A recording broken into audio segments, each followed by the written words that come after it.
शशिकला किचनमध्ये आपलं स्वागत आहे। मी आज लसूण आणि लसूणची चटणी दाखवणार आहे। आपल्याला याचं साहित्य बघूया। 20-25 पाकळ्या लसूणच्या घेतलेत, 1 वाटी खोबरं, लाल तिखट, मीठ आणि थोडंसं जिरं घेतले। आपल्याला जास्त साहित्य नाही आहे। आपल्याला शेंगदाणे नाही घालायचे, आपल्याला लसूण चटणी बनवायची। मी ते पॅन टाकले ठेवलाय, गॅस बंद करते आणि थोडंसं अगदी 1 स्पून म्हणून ते तेल टाकलंय। आपल्याला गॅस बंद होतं म्हणजे कढई तापली माझी, म्हणून मी थोडंसं अजून तेल काढते, जास्तच झालं।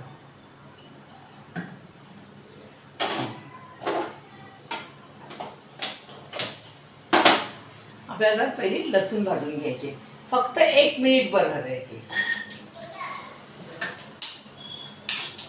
जरासं हे झालं तडतडली, आपल्याला फक्त असं गरम करायचं आहे। फक्त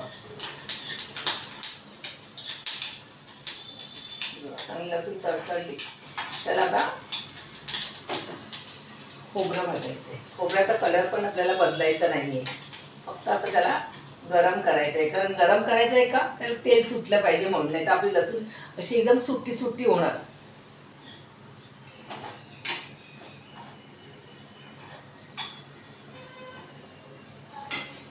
मी फक्त गरम करते, माझं तोंड नाही दिसत आहे।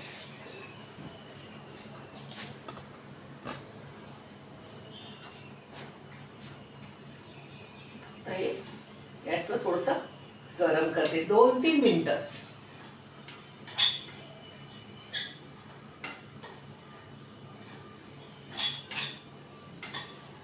खोबरं आता 2-3 मिनिटं गरम केलं। त्याच्यामध्ये मी आता थोडंसं जिरं टाकते। जिरं म्हणजे आपल्याला जिरं 1 स्पून पण नाही घ्यायचंय, थोडंसंच घ्यायचंय। तर जिरं टाकते।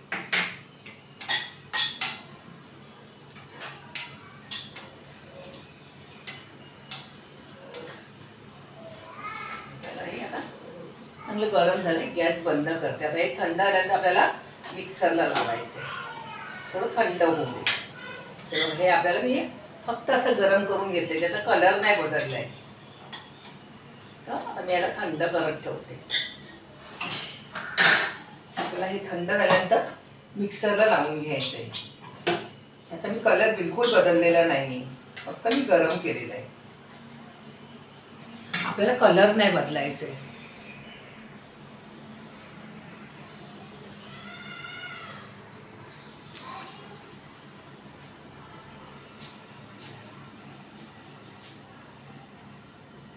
काय करायचं असं,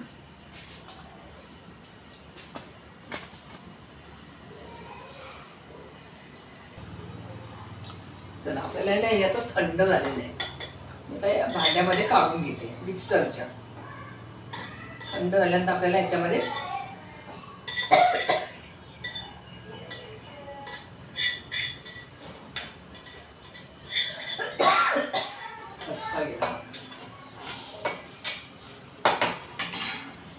आपल्याला त्याच्यामध्ये हे घालायचंय, लाल तिखट घालायचंय। माझ्या साठवणीतलाच घातलाय, तुम्ही कोणताही घाला। लाल तुम्हाला लाल दिसायला पाहिजे मिरची पावडर, बेडगी मिरची पावडर घालू शकता, पण मी माझ्या साठवणीमधलं हे मीठ।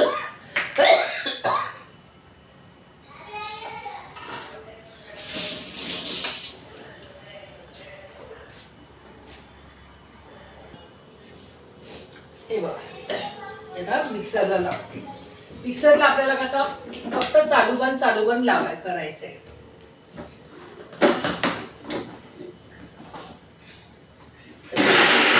असं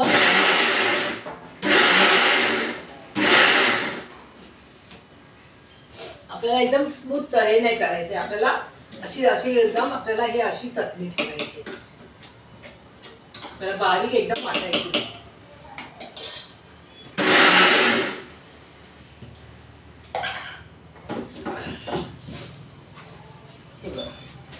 आपल्याला ही अशी चटणी हे करायची, आपल्याला एकदम नाही बारीक वाटायची। ही चटणी अशी याची ही खरखरीतच पाहिजे। आपल्याला दाखवते.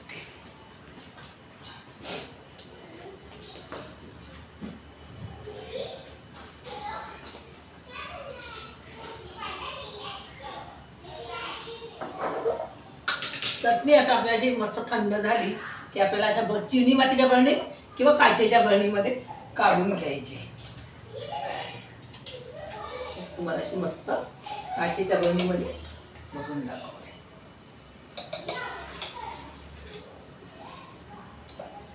मी तर थोडीशीच घेतली.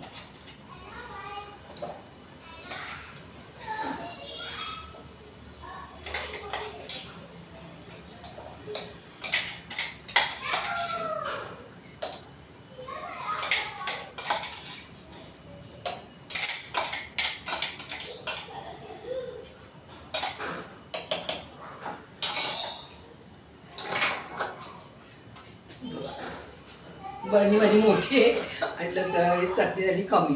पण बघा किती छान झाली चटणी. बघा आपण प्रवासाला, घरी किंवा आपल्या तोंडी लावायला वरण भाताबरोबर अशी चटणी आपण ही करू शकतो अशी. आणि एकदम अशी अशी जरा जाडी मोठी करायची. चला कशी वाटली मला रेसिपी सांगा कमेंट करून. चला झटपट रेसिपी आहे. चला बाय बाय.